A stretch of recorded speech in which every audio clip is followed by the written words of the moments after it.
വന്നിരിക്കുന്നത് പാവങ്ങാട് നിന്നും അത്തോളി പോകുന്ന എരണിക്കൽ പുതിയ ബൈപ്പാസിലാണ് നിൽക്കുന്നത്.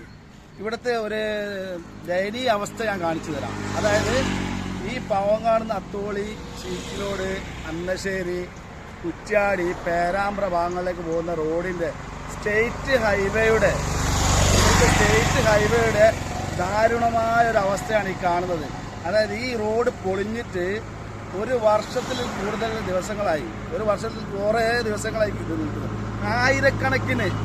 ആയിരക്കണക്കിന് വാഹനങ്ങളാണ് ഈ സ്റ്റേറ്റ് ഹൈവേ കൂടി പോകുന്നത്.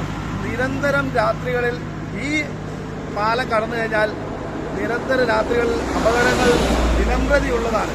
അപ്പോൾ ഈ ഹൈവേയിൽ ഈ പ്രശ്നം പരിഹരിക്കാതെ, അതായത് ഈ റോഡ് ഇടിഞ്ഞിട്ട് പുഴയിലേക്കാണ് വീണ് കിടക്കുന്നത്. ഈ റോഡിൻ്റെ ശോചനീയാവസ്ഥ മാറാതെ ഇവിടുത്തെ അപകടം ഒരു കാലത്തും മാറില്ല എന്നാണ് എനിക്ക് പറയാനുള്ളത്. ഈ റോഡിൻ്റെ ശോചനീയാവസ്ഥ നിങ്ങളൊന്ന് കാണണം. ഇതാ ഞാൻ കാണിച്ചു തരാം.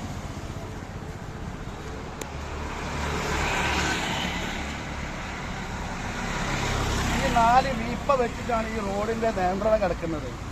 ഇത് കണ്ടോ നിങ്ങൾ? ജനങ്ങളെ പൊട്ടന്മാരാക്കുന്ന പരിപാടി. എത്രയോ അപകടങ്ങളാണ് ഇവിടെ നടക്കുന്നത്. ഈ അപകടങ്ങളൊന്നും ഗവൺമെൻറ് ശ്രദ്ധയിൽ പെടുത്തുന്നില്ല എന്നാണ് എനിക്ക് പറയാനുള്ളത്. പൊതുമരാമത്ത് വകുപ്പ് മന്ത്രിയോടും ഈ വാർഡിൻ്റെ കൗൺസിലറോടും എനിക്കൊരു അപേക്ഷയാണ് ഞാൻ ഈ പറയുന്നത്. ഈ ശോചനീയാവസ്ഥ എന്ന് പരിഹരിക്കുക എന്നുള്ളതിന് ഒരു തെളിവായിട്ട് പറഞ്ഞു തരണമെന്നാണ് എനിക്ക് പറയാനുള്ളത്. കാരണം എന്താ വെച്ചാൽ ഈ ശോചനീയാവസ്ഥ മാറണം.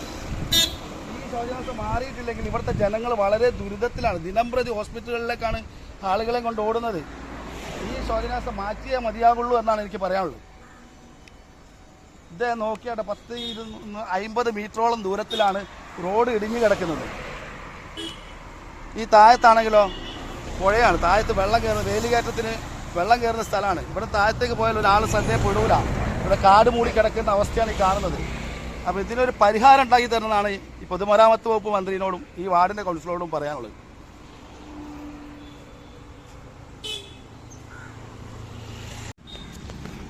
റോഡ് ഇതാ ഇവിടെ വിണ്ട് കീറിക്കുന്നത്. ഇത്രേ താഴ്ചയിലേക്ക് ഇത് ഇടിഞ്ഞു കിടക്കുകയാണ്. ഇതുണ്ടോ? ഇത്രേ താഴ്ചയിലേക്ക് ഇത് ഇടിഞ്ഞു കിടക്കുകയാണ്. എന്നിട്ട് ഇത്രയും സ്ഥലങ്ങൾ കാട് മൂടിക്കിടക്കുന്നതിനെ കൊണ്ടാണ് ഇടിഞ്ഞതറിയാൻ. നാളെ ഇത് ഇവിടെ ഈ വശത്ത് കണ്ടോ, ഇത്രയും ഭാഗങ്ങൾ ഇപ്പം ഇടിഞ്ഞുകൊണ്ടിരിക്കുകയാണ്. ഇനി ലോഡ് വരുന്നതിനനുസരിച്ച് ഇവിടെ ഇങ്ങനെ ഇടിഞ്ഞുകൊണ്ടിരിക്കുകയാണ്. പിന്നെ അടുത്തത് മഴക്കാലമാണ് വരാനുള്ളത്. പുഴയിൽ വെള്ളം കയറും. അപ്പോൾ അതിലും കൂടുതൽ ഇടിയും. അപ്പം അതിൻ്റെ മുന്നേ ഇതിനൊരു പരിഹാരം ഉണ്ടാക്കണമെന്നാണ് എനിക്ക് പറയാനുള്ളത്.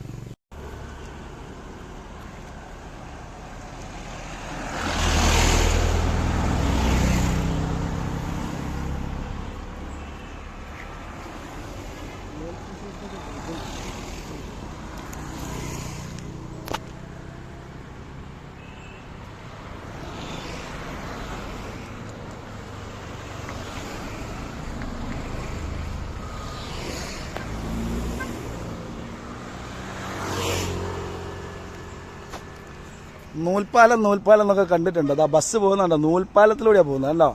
ഇത്ര റോഡ് ഇടിഞ്ഞിട്ട് പോവാ ബസ് പോകുന്നുണ്ടോ? ഇതാണ് ഇവിടുത്തെ കാഴ്ച. ഇത്രയും വാഹനങ്ങൾ ദിനംപ്രതി ഇതിലൂടെ സഞ്ചരിക്കുന്നുണ്ട്. എന്നിട്ടും ഇതിനൊരു മാറ്റം വരുത്താൻ ഇവിടുത്തെ ഗവൺമെൻറ്റിന് പറ്റിയിട്ടില്ല എന്നാണ് ഇവിടെ നിന്ന് മനസ്സിലാകുന്നത്.